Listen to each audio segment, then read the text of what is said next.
Hi, Pat. It's Hi, Jennifer. good morning. Good morning. Hi, good morning. We're just waiting for everybody to get gathered up. And Okay, then we'll start. We still have a few minutes before we can start anyway. okay, thank you. Sure.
Yes, ma'am. Good afternoon, everyone. City of Avondale Council Member Max White. Present. Town of Fountain Hills Council Member Peggy McMahon. Present. City of Phoenix Council Member Laura Pastor. She will be joining us shortly. City of Tempe, Council Member Jennifer Adams, Present. and City of Tolleson Vice Mayor Jimmy Davis. Chair, we are ready to proceed. We do have a quorum. Thank you so much, Pat. Thank you, members. If a committee member would like to ask a question or make a comment during the meeting, please type your comment in the box and it will be read aloud and answered. All meeting attendees, please mute your computer, microphone, or phones. We'll move to item number 1, Pat, public comment. The public will be provided with an opportunity at this time to address the committee on non-agenda items and all action items for the joint RPTA VMR meeting agendas. Up to 3 minutes will be provided per speaker unless the chair allows more at their discretion. A total of 15 minutes for all speakers will be provided. Do we have any public comment today? No, ma'am, not today. Thank you so much. I appreciate that, Pat. We'll move to item number 2, Chief Financial Officer's report. Mr. Ken Kessler, our CFO, will be providing this report. Mr. Kessler. Thank you, Madam Chair. So in today's report, we do have PTF sales tax revenues through July we've received from the state. Happy to report we're just a tick under 7% over prior year actuals, so getting off to a good start for the new fiscal year and just pretty much right at budget. So good news there for sales tax revenues as we start the new fiscal year. And that concludes my report. Happy to take any questions. Do we have any questions online? Welcome, council members. If you'd like to make any comments or questions.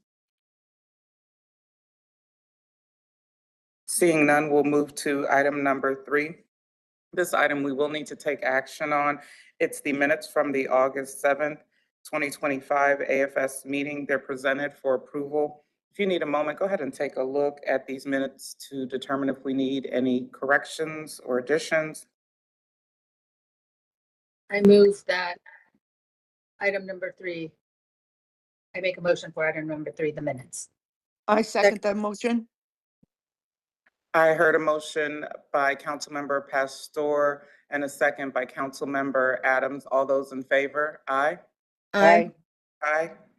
Any opposition? Nay. The minutes carry. Thank you so much. We'll move to item number 4, FY27 budget development process timeline. I believe Mr. Kessler is going to be presenting this item. Thank you, Madam Chair, members of the committee. I'll just introduce this item. Tyler Olson, our Manager of Budget and Operation Financial Controls, will go through the slide deck. This is our FY27. Yes, we are embarking on the FY27 budget process. So Tyler will run us through the budget development process timeline for the development of our FY27 budget. Tyler, take it away. Thank you so much, Mr. Olson. Thank you, Ken. Madam Chair, members of the AFS, I'll walk you through our budget development timeline. Just want to note we did share this with your city staff at Financial Working Group last month. And as we continue to do through the whole process, sharing the same information with them. Starting off with our deliverables, essentially we have the preliminary operations budget. It's really for the transit services that your member cities fund through the annual IGAs. We'll later deliver the comprehensive annual budget, which includes both operating and capital. And followed by the 5-year forecast for both operating capital, which really are for information only. We do not have authority to spend beyond the current fiscal year. A little more on the preliminary transit service budget. It's really intended to define our core assumptions for the year. It's all about service. That's what we do. So starting off with service levels, Valley Metro Planning Service Team works very closely with your cities throughout the year, defining what that service looks like in not only current year, but upcoming years, whether that's a short range transit program or the annual IGA process. We also take a look at the staffing needs to support those levels of service.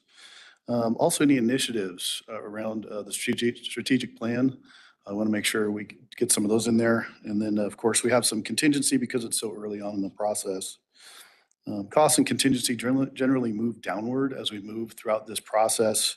as we gather more information, refine the numbers further, and seek input from member cities and our committees. Our goal is really to provide this by the end of October, essentially to fit within your city's budget process, which starts early, just like ours. So here's a quick look at kind of where we're at. This month, we'll present the key assumptions. So what are those major budget drivers for the transit service budgets to your city staff at Financial Working Group? And then we'll present that same information, share it with AFS in October next month. And then essentially we'll ship that document out to the financial working groups by the end of October.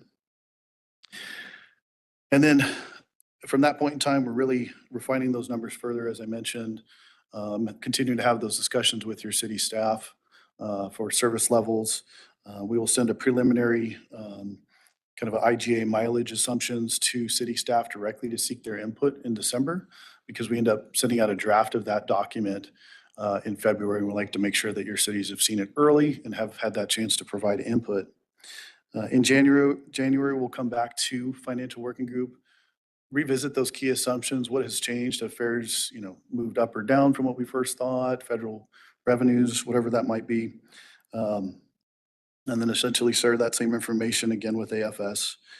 We start our annual presentations of the budget in March, so it's high level through the March cycle.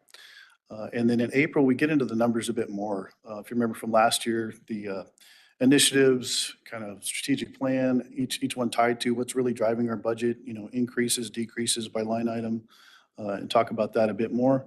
And then present the full budget for action in May. A quick look at the 5-year plan. Again, sharing information with your cities early, Financial Working Group and RTAG in March, giving AFS a look before the board for the 5-year, and then bringing that to the May cycle. And then here's just a quick recap of those dates on one slide here. And that concludes my update. I'd be happy to address any questions that the committee may have. I'll open up the questions for our council members participating online. Are there any questions? I don't have any, thank you. Thank you so much, Councilmember McMahon. Seeing and hearing no questions, I just have a commentary. Do you think this is a time, Mr. Olson, we should probably have a work group in May for the full board to discuss the 5-year plan? Or do you think based on kind of what your preliminary is looking like right now, or based on city inputs, do you think that might be helpful? Because I know the budget discussion became real interesting during our last cycle, and I want to think about that 5-year plan intentionally. Yeah, I'd say, whatever is your pleasure. We'd happy to present whatever level you'd like, whether that's a workshop ahead of a board meeting or whatever that may be. Yeah. Potential, not necessary. Just want to put it on the radar because we had quite a lot of robust discussion last year. So I want to make sure we give people the right environment to have those discussions. Absolutely. Thank you so much. All right. Item number 4 was for information only. So we will move to item number 5, and this is contract change order audit results. Our chief auditor, Ms. Sabrina Beckstrom, will present this item. Thank you, Madam Chair. As you just mentioned, I'm here to present the results of the contract change orders audit for acceptance. The objective of the audit was to determine whether effective controls are in place for the identification, pricing, and approval of change orders, and if Valley Metro had consistent practices for tracking and managing change orders. We reviewed a sample of contracts active during fiscal year 25 and all associated change orders and supporting documentation. We determined that Valley Metro had effective controls in place for the identification, pricing, and approval of change orders and had consistent practices across the processes.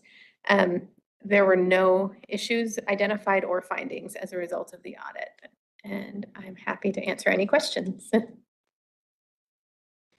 I don't have any questions. I'd like to again commend those that manage the contracts. When you have a random sample, you really don't know what you're going to find, but having no findings is the best thing to find, I'm sure, from the auditor's perspective.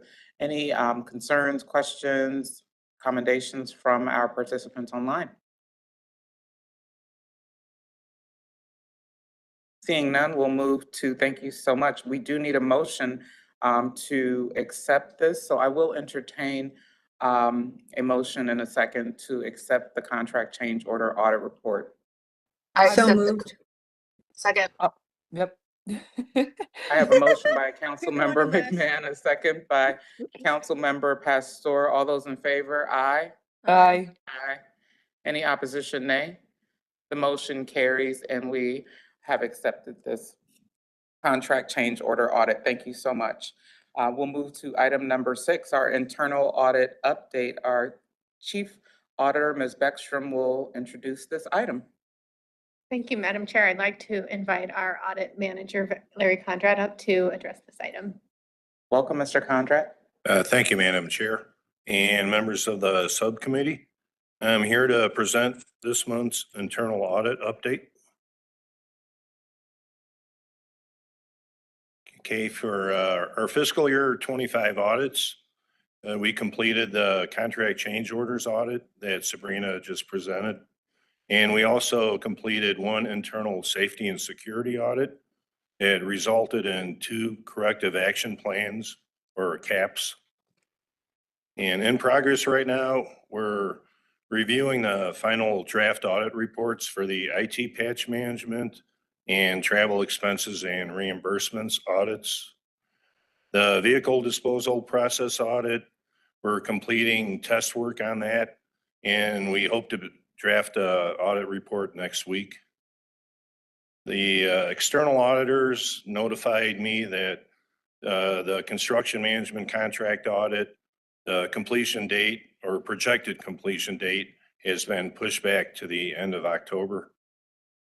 And then the internal safety and security audits, there's currently 3 underway right now. 2 of them, the draft audit reports have been completed and they've been distributed throughout Valley Metro for their review. So we hope to close those out very shortly. And currently there are 15 audit recommendations in progress. 6 of them were issued within the last month. They're all IT related. So that concludes my presentation, and I'd be happy to answer any questions related to our update. Are there any questions from participants? Hearing and seeing no questions, this item is presented for information only. Thank you so much, Mr. Conrad. You're welcome. Moving to item number 7, intergovernmental agreement, contract change orders, amendments, and awards. If you have the packet with you, you can take a look through. We have comprehensive information there. And I did test the theory that if you reach out to Valley Metro, they will answer all of your questions. Tested that one yesterday. I had tons of questions, so I wanted to thank you all for being ready to answer them. Please make sure you forward those questions regarding item number 7 to Pat, and she'll be able to provide you any clarification prior to our directors meeting later on this month. Moving to item number 8, report on current events and suggested future agenda items. I'd like to ask the committee if there are any current events or suggested future agenda items that need to come for consideration in front of the AFS committee. Actual I subcommittee. have none. None on the line. Councilmember Pastor, none. Councilmember Adams, none. None from Councilmember McMahon. Vice Mayor Davis, we wish you all the best. We know your calendar is super busy where you are right now. Be safe. Other than that, we can move to adjourn our meeting with our next meeting of the AFS scheduled for Thursday, October 2nd at 12 p.m. This meeting's adjourned. Have a great afternoon. Thank you all. Take care.